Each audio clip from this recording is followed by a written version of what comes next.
Чет жактагы кыргызстандыктар өлкөнүн өнүгүшүнө салым кошууга ынтызар. Бирок алар жашап иштеп жаткан өлкөлөрдө бир катар кыйынчылыктарга тушугат. Алар маселелерин президентке караштуу чет өлкөдөгү мекендештер менен байланыштар боюнча кеңештин жыйынында айтышты.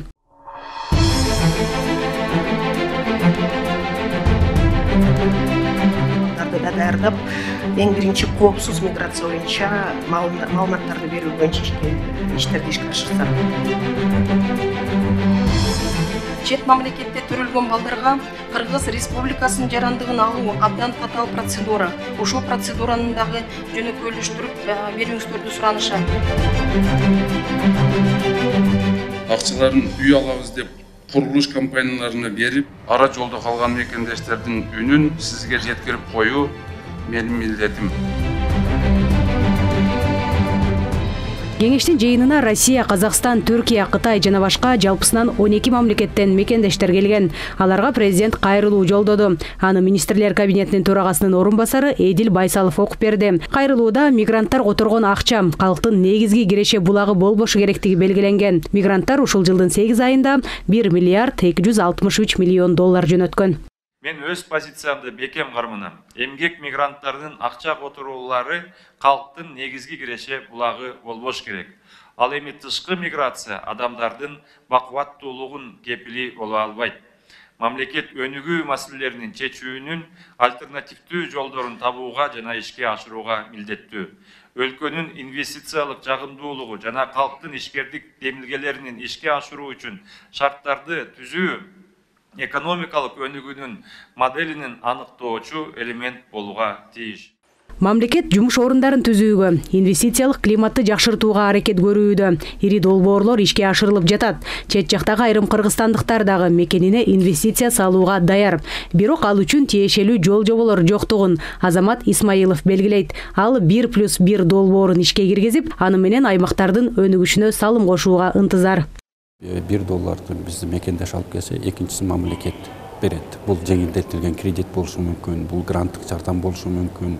Біз ушу кеңештин жыйынтыгы катары ушу долбоордун механизмдерин иштеп чыгып, мамлекет бизге берсе, пилоттук түрдө бул жерде ушу кеңеште катышып аткан 3-4 адам биз үлгү катары көрсөткүбүз келип атат да. Өзү жолду өтүп, мына мондай жасаса болот экен деп, бизден кийинки ошондой өзүнүн кечме экенин инвестиция кыла турган жаштарга көрсөткүбүз келип атат. Биз бул долбоорду Бишкек эмес, региондор үчүн иштесин деген сунушта киргизген элек. Ал эми Токтобек Ахматов Кытайдан келген. Аталган өлкө менен виза маселесин жеңилдетүүнү карап чыгууну сунуштады. Анткени бир топ ишкерлер дал ушул визадан улам Кытайга каттай албай жатканын белгилейт. Ага катар кыргыздар көп барган Гуанчжоу шаарына түз аба каттамын ачуу зарылдыгын билдирди. Кытайдын Кудайга шүгүр 2 шаарына түз аба каттамыбыз бар. Ал Бишкек Урумчи жана Бишкек Сиань аба каттамдары. Бирок бул азыр эң негизги Кытайдын соода сатык боюнча кыргыздар эң көп барган шаар бул Гуанчжоу шаары болуп эсептелинет. Ал Кытайдын түштүгүндө жайгашкан. Жогоруда айтылган шаарлар аркылуу учуп баруу бул биздин жарандар үчүн бир аз ыңгайсыз болуп атат да, себеби ал жерде пересадка жасаш керек, түнөп калыш керек дегенде ошон үчүн мүмкүн болсо түз авиа каттамдарды ачыш боюнча сүйлөшүүлөр жүргүзүп ачылса жакшы болмок. Жыйында Астана Бишкек түз аба каттамын ачууда сунушталды. Коңшу Казакстан мигрант мекендештердин саны боюнча Орусиядан кийинки эле орунда турат. Ошондой эле миграцияда жүрүп, кылмышка кириптери болгон жарандарга көмөк көрсөтүү сунушу айтылды. Ар кандай ситуацияларга кабылып, баягы милицияга түшүп калгандар, полицияга түшүп калгандар, түрмөгө түшүп калгандар бар. Ошол боюнча да көптөгөн суроолор бар. Алар боюнча биз баягы президенттин тапшырмасы менен генеральный прокуратура болуп иштеп атабыз.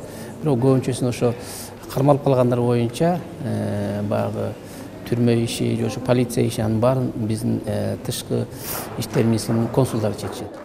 Кеңештин мүчөлөрү миграцияга кетип жаткандарды даярдоо, зарыл кесиптерди окутуу боюнча сунуштарын беришти. Ага катар чет жактагы кыргызстандыктардын балдарына кыргыз тил борборлорун уюштуруу, маданий иш-чараларды өткөрүү зарылдыгы белгиленди. Жыйынга министрлер, президенттин облустардагы ыйгарым укуктуу өкүлдөрү катышты. Соңунда айтылган сунуш пикирлерди эске алуу менен кеңештин жыйынынын чечимдери кабыл алынды. Жазгүл Сейдахматова, Руслан Бараненко, ЛТР, Бишкек.